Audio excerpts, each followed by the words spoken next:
The Scoot Control is a steering device which can be connected directly to the wheelchair electronics to control the wheelchair and its functions.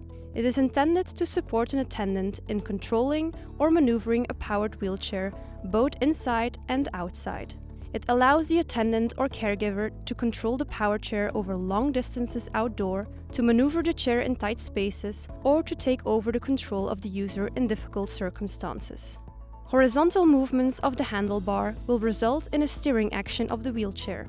You can turn the wheelchair around without much effort. In combination with the thumb throttle, it is possible to move the wheelchair in any direction.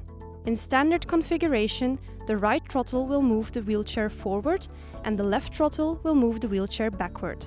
The Scoot Control will enter in standby if not used for 15 seconds. This is to prevent that accidentally touching the handlebar results in a sudden movement of the wheelchair. There are mounting brackets available to mount the Scoot Control safely on the back of the wheelchair. To bring the Scoot Control in an ergonomic position for the user, you can adjust the height. Clean the Scoot Control on a regular basis. Remove dust and water with a damp cloth, but only use non-aggressive disinfectant cleaning agents. Do not immerse the Scoot Control in water and do not apply lubricants to the moving parts. Under regular use circumstances, the device and the parts do not require additional maintenance. But check monthly whether all bolts and screws are still tightened firmly if there is no damage to wiring or parts. Please make sure to not hang anything on the handlebar or the throttles. Some people tend to push very hard on the throttle if they want to go faster. However, you cannot make it go faster than the settings, so it has very little effect. Change the speed settings on board or in your power chair. Also, if you want to stop the power chair, don't pull with your weight on the Scoot Control or the chair, but release the throttle and the chair will slow down and stop.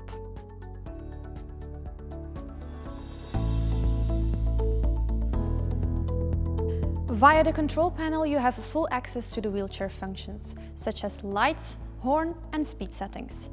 Let's have a look at all the buttons and their functions. With this first button here, you can turn the wheelchair on and off. The Scoot Control needs to be switched on locally in order to get the focus. With these two buttons, you can turn the left and right indicators on and off. If you press them for more than 2 seconds, then you switch the hazard lights or the regular lights on and off. With this button, you can sound the horn as long as it is pressed. If there is no RNet horn available or not active, the built-in sounder will be used. With this button, you can switch the direction of the throttles. By default, the right throttle is forward and the left is backward, but you can switch this. When the right throttle is in reverse, then the LED is orange. When the device is in standby, this LED will flash green or orange. With this final button, you can change the speed. A short click shows you the current speed. The next clicks change the speed. If you hold this button for more than 2 seconds, then you grab control of the wheelchair. In the middle, you have the LED indicators, which show you the battery gauge, the speed setting, and if there's an error. On the bottom of the Scoot Control, there is a 3.5mm jack connection to connect an actuator keypads. This has to be Curtiss-Wright CGSM2 compatible. This way, you can change the actuators of the wheelchair easily as an attendant too.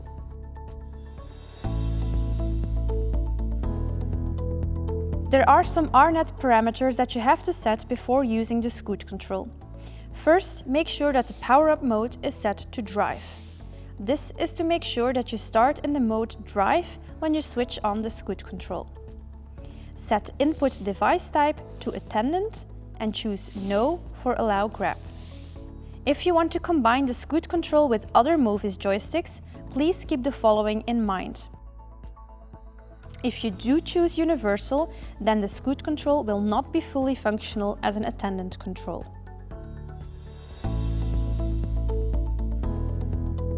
You can set some parameters on board to customize your device. To enter the onboard programmer, proceed as follows. Verify that the RNet system is switched off. Press S3, S4 and S5 simultaneously. While you hold them pressed, switch the Scoot Control on with S1. Keep S3, S4 and S5 pressed while you wait for the beep. This takes about 5 seconds. Release all buttons within 2 seconds after the beep.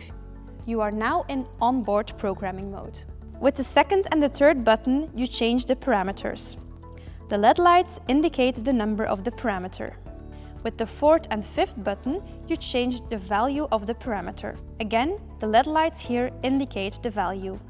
After changing the parameters, press the sixth button to save the changes. All LEDs of the speed battery gauge will flash green. Turn the device on and off again. The new parameters will be active.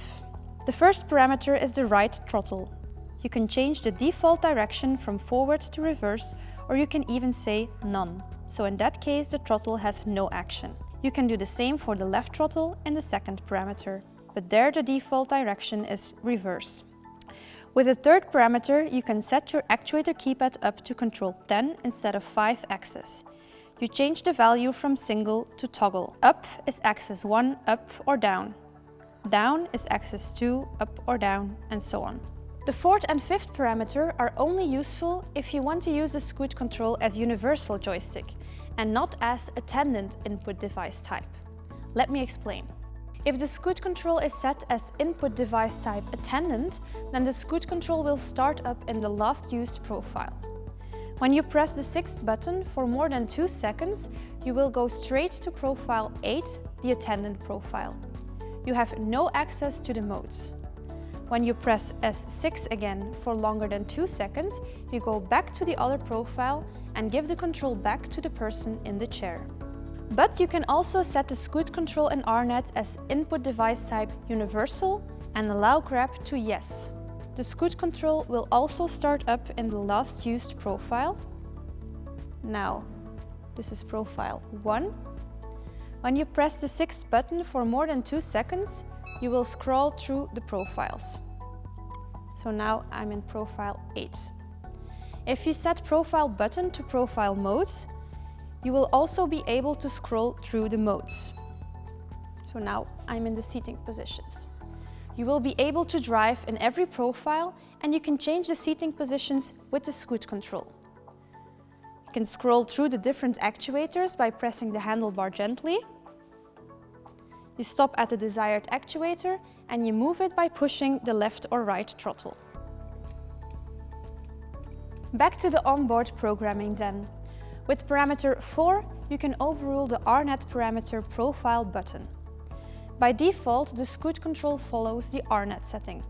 But you can also say locally here that you only want to access the profiles, or that you want access to the modes as well, even though it is not set like this in the RNet programmer.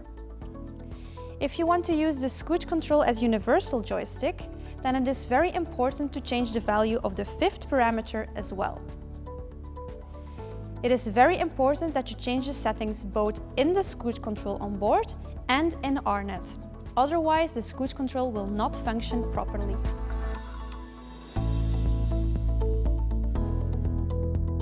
When you install or make changes to the Scoot control, or when you experience asymmetrical movements, you will have to calibrate it.